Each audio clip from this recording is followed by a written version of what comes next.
Hello friends, Electromagnetics in the പുതിയൊരു ലെക്ചറിലേക്ക് സ്വാഗതം.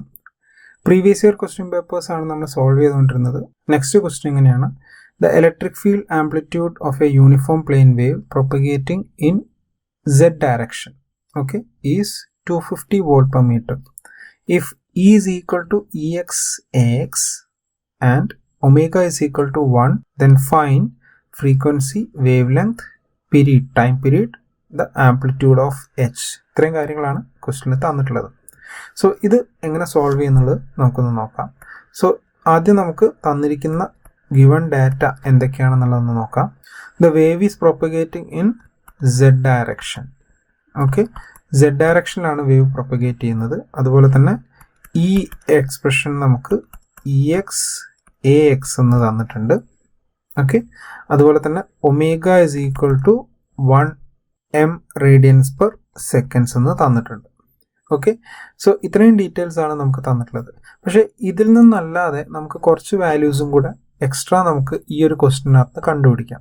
അതെങ്ങനെയാണെന്നുള്ളത് ഞാനിവിടെ ഒന്ന് എക്സ്പ്ലെയിൻ ചെയ്യാം. നമ്മൾ പ്രീവിയസ് ലെക്ചേഴ്സ് കണ്ടപ്പോൾ പറഞ്ഞിരുന്നു, ഇലക്ട്രിക് ഫീൽഡിൻ്റെ എക്സ്പ്രഷൻ എന്ന് പറയുന്നത് ജനറൽ ആയിട്ട് നമ്മൾ എങ്ങനെയായിരുന്നു എക്സ്പ്രസ് ചെയ്തിരുന്നത്? E is equal to E0 sine അല്ലെങ്കിൽ കോസിൻ്റെ ഒരു function omega T minus beta Z എന്നുള്ള ഫോമിലായിരുന്നു എക്സ്പ്രസ് ചെയ്തിരുന്നത്. ഓക്കെ, സോ ഇതിൽ നമ്മളോട് ക്വസ്റ്റ്യനിൽ പറഞ്ഞിട്ടുണ്ട് ഈ പ്രൊപ്പഗേറ്റ് ചെയ്യുന്ന ഇലക്ട്രിക് ഫീൽഡിൻ്റെ ആംപ്ലിറ്റ്യൂഡ് എന്ന് പറയുന്നത് 250 വോൾട്ട് പെർ മീറ്റർ ആണെന്ന് പറഞ്ഞിട്ടുണ്ട്. സോ ദാറ്റ് മീൻസ് ഇതിൻ്റെ ആംപ്ലിറ്റ്യൂഡ് E0 എന്ന് പറയുന്നത് നമുക്ക് എന്താ തന്നിട്ടുള്ളത്? ദാറ്റ് ഇസ് 250 എന്ന് പറഞ്ഞിട്ട് തന്നിട്ടുണ്ട്. അതുപോലെ ഒമേഗയുടെ എക്സ്പ്രഷൻ നമുക്ക് തന്നിട്ടുണ്ട്. സോ ഇതിൽ നിന്ന് നമുക്ക് ഈനെ വേണമെങ്കിൽ എങ്ങനെ എഴുതാം? 250 sine T minus beta Z എന്നുള്ള ഫോമിലേക്ക് വേണമെങ്കിൽ എക്സ്പ്രസ് ചെയ്യാം. ഇവിടെ സെഡ് എന്നുള്ളത് നമ്മൾ എഴുതിയിരിക്കുന്നത് ഇത് പ്രൊപ്പഗേറ്റിംഗ് ഇൻ സെഡ് ഡയറക്ഷൻ ആയതുകൊണ്ടാണ്. ഇത് വേറെ ഏതെങ്കിലും ഡയറക്ഷൻ ആയിരുന്നെങ്കിൽ ഈ സെഡ് മാറിയിട്ട് എക്സോ വൈയോ ആയി മാറിയാണ്. ഓക്കെ, സോ ഇങ്ങനെയും നമുക്ക് ഈനെ എക്സ്പ്രസ് ചെയ്യാം. സോ ഫ്രീക്വൻസി കാൽക്കുലേറ്റ് ചെയ്യാനാണ് പറഞ്ഞിട്ടുള്ളത്. നമുക്കിവിടെ ഒമേഗ എന്ന് പറഞ്ഞിട്ട് ഓൾറെഡി തന്നിട്ടുണ്ട്.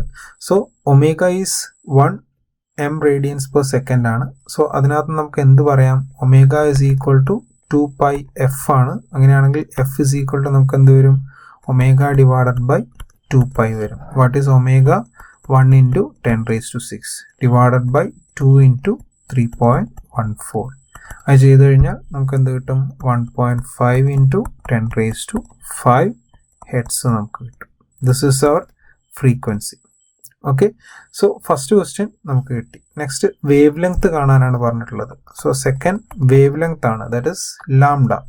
ലാംഡ എന്ന് പറഞ്ഞു കഴിഞ്ഞാൽ നമ്മൾ ഓൾറെഡി മുമ്പ് കണ്ടിട്ടുള്ള ഒരു എക്സ്പ്രഷൻ ഉണ്ട്, that is C divided by F. C എന്ന് പറയുന്നത് EM വേവിൻ്റെ സ്പീഡാണ്, 3 into 10⁸. So 3 into 10⁸ divided by F എന്ന് പറയുന്നത് നമ്മളിവിടെ കിട്ടിയിട്ടുണ്ട് 1.5 into 10⁵, which is equal to നമുക്ക് എന്ത് വരും? 2 ഇൻറ്റു 10⁵ മീറ്റേഴ്സ് ആണ് നമ്മളുടെ വേവ് ലെങ്ത് കിട്ടുക. Third one is time period.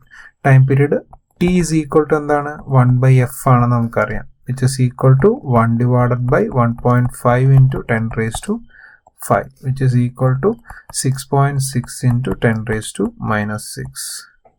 Okay, ഇത്രയും സെക്കൻഡ്സ് ആണ് നമുക്ക് കിട്ടുക. സോ അടുത്ത നമുക്ക് കാണേണ്ടത് ആംപ്ലിറ്റ്യൂഡ് ഓഫ് എച്ച് ആണ്. ആംപ്ലിറ്റ്യൂഡ് ഓഫ് എച്ച് കാണുന്നതിന് വേണ്ടിയിട്ട് നമ്മൾ പ്രീവിയസ് ലെക്ചേഴ്സിൽ ഈറ്റയുടെ എക്സ്പ്രഷൻ നമ്മൾ കണ്ടിട്ടുണ്ടായിരുന്നു. ഈറ്റ ഇസ് ഈക്വൽ ടു അല്ലെങ്കിൽ eta naught is equal to E0 divided by H0 എന്ന് കണ്ടിട്ടുണ്ട്. ഇതിനകത്ത് നമുക്ക് H0 ഇസ് ഈക്വൽ ടു എന്ത് പറയാം?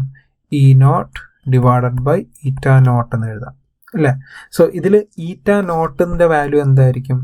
ഈറ്റ naught is nothing but √μ0 divided by ε0. This will be nearly 377 ohm. ഈ സബ്സ്റ്റിറ്റ്യൂഷനൊക്കെ നമ്മൾ മുമ്പ് പ്രോബ്ലംസ് ചെയ്ത സമയത്ത് ചെയ്തിട്ടുള്ളതാണ്. അതുകൊണ്ടാണ് ഞാനിത് ഡയറക്റ്റ് തന്നെ ഇവിടെ എഴുതുന്നത്. സോ ഈ വാല്യൂസ് നമുക്ക് ഇതിനകത്ത് കൊണ്ടുവരാം. സോ E0 എന്ന് പറയുന്നത് നമുക്ക് 250 ആണെന്ന് ഓൾറെഡി തന്നിട്ടുണ്ട്. So 250 divided by E0 is 377, which is equal to 0.66 ampere per metre. ഇതാണ് നമ്മളുടെ ഫോർത്ത് ടേം എന്ന് പറയുന്നത്. സോ ഇപ്പോൾ ഈ ക്വസ്റ്റ്യനിൽ തന്നിട്ടുള്ള എല്ലാ ടേംസുകളും നമ്മൾ ഓൾറെഡി കണ്ടുപിടിച്ച് കഴിഞ്ഞിട്ടുണ്ട്. ഇനി ഇൻ കേസ് നമ്മളോട് വേറെ വല്ല ടേംസുകളാണ് ചോദിച്ചിട്ടുള്ളത്. സപ്പോസ് നമ്മളോട് ബീറ്റ വാല്യൂ കാണാൻ പറയുക, അല്ലെങ്കിൽ വേവ് നമ്പേഴ്സ് കാണാൻ പറയുകയാണെന്ന് വിചാരിക്കുക. സോ ബീറ്റയുടെ എക്സ്പ്രഷൻ എന്ന് പറയുന്നത് ഇങ്ങനെയാണ്, ഒമേഗ ഡിവൈഡഡ് ബൈ സി എന്ന് പറയുന്നുണ്ട്. സോ അതിനകത്ത് ഒമേഗയുടെ വാല്യൂ നമ്മൾ സബ്സ്റ്റിറ്റ്യൂട്ട് ചെയ്യുക, സിയുടെ വാല്യൂ സബ്സ്റ്റിറ്റ്യൂട്ട് ചെയ്ത് കഴിഞ്ഞാൽ നമുക്ക് 0.033 എന്നായിരിക്കും നമുക്ക് കിട്ടുക. ഓക്കെ, ഈ ബീറ്റയുടെ വാല്യൂ കൂടെ കിട്ടിക്കഴിഞ്ഞിട്ടുണ്ടെങ്കിൽ we can also find the H expression. നമ്മളോട് എച്ചിൻ്റെ എക്സ്പ്രഷനും കൂടെ സപ്പോസ് ക്വസ്റ്റ്യനിൽ കാണാൻ പറഞ്ഞിട്ടുണ്ടായിരുന്നെങ്കിൽ, ഇതിലിപ്പോൾ ആംപ്ലിറ്റ്യൂഡ് ഓഫ് എച്ച് മാത്രമാണ് പറഞ്ഞിട്ടുള്ളത്, എച്ചിൻ്റെ എക്സ്പ്രഷനും കൂടെ കാണാൻ പറഞ്ഞിട്ടുണ്ടെങ്കിൽ ഇതേപോലെ തന്നെ നമുക്ക് എച്ചിൻ്റെ എക്സ്പ്രഷൻ എഴുതാം. That is H is equal to H naught cos omega T minus beta Z ആണ്. ഇതിനകത്ത് എച്ച് നോട്ട് എന്താണെന്ന് നമുക്കിവിടെ ഓൾറെഡി കിട്ടിയിട്ടുണ്ട്, ദാറ്റ് ഇസ് 0.66 ആണ്. ദെൻ കോസ് ഒമേഗ എന്താണെന്ന് നമുക്ക് കിട്ടിയിട്ടുണ്ട്, that is 1 × 10⁻⁶t minus beta എന്താണെന്ന് നമുക്കിവിടെ കിട്ടിയിട്ടുണ്ട് 0.33z. സോ ഇതാണ് നമ്മുടെ എച്ചിൻ്റെ എക്സ്പ്രഷൻ ആയിട്ട് വരുന്നത്. സപ്പോസ് ഇതുപോലെയും ക്വസ്റ്റ്യനിൽ ചോദിക്കാൻ ചാൻസ് ഉണ്ട്. സോ ഈ വാല്യൂസ് ഒക്കെ നമുക്ക് ഇങ്ങനെ കണ്ടുപിടിക്കാം. ഓക്കെ, സോ ഇങ്ങനെയാണ് ഈ ഒരു പ്രോബ്ലം സോൾവ് ചെയ്യുന്നത്. ഇതിൽ എന്തെങ്കിലും ഡൗട്ട്സോ കറക്ഷൻസോ ഉണ്ടെങ്കിൽ താഴെ കമൻറ്റ് ചെയ്യുക. Thanks for watching the video. അടുത്ത വീഡിയോയിൽ കാണുന്നവരെ ഗുഡ് ബൈ.